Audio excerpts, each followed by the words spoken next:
बिस्मिल्लाहिर्रहमानिर्रहीम। अस्सलाम वालेकुम। किचन विद पाक फॉड में हम आपको खुश आमदीद कहते हैं। तो कैसे हैं आप सब? मैं आप सबकी दुआ से अल्लाह ताला के फजलो करम से खैर खैरियत से हूँ। जनाब, मेरी तरफ से ईद का दूसरा दिन तमाम अहले वतन मुसलमान बहन भाइयों यूट्यूब फ्रेंड को मेरी तरफ से दिल की गहराइयों से ईद मुबारक कबूल हो।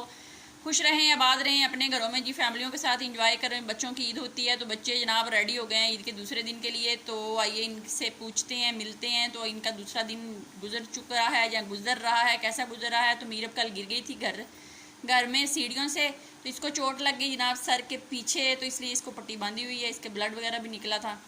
तो ज़ैनब अस्सलाम वालेकुम। अस्सलाम वालेकुम। मेरी तरफ से अहले वतन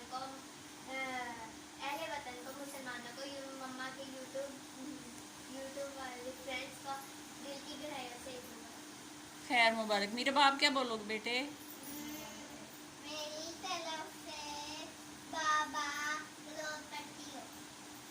बिलाल आप बोलो बेटे। मेरी तरफ से यूट्यूब फैमिली को दिल से ईद का दूसरा दिन मुबारक हो। खैर मुबारक। तो जनाब ये देख लें, बच्चे जो हैं इनकी तरफ से दिल की गहराइयों से ईद मुबारक। और मीरब को तो बस अपने बाबा को कहना होता है, बाबा को ईद मुबारक। तो ठीक हो गया। अपना बहुत ज़्यादा ख्याल रखें, खुश रहें, दुआओं में याद रखें। ज़िंदगी रही तो फिर मुलाकात होगी। तब तक के लिए इजाज़त दीजिए। अल्लाह हाफिज़।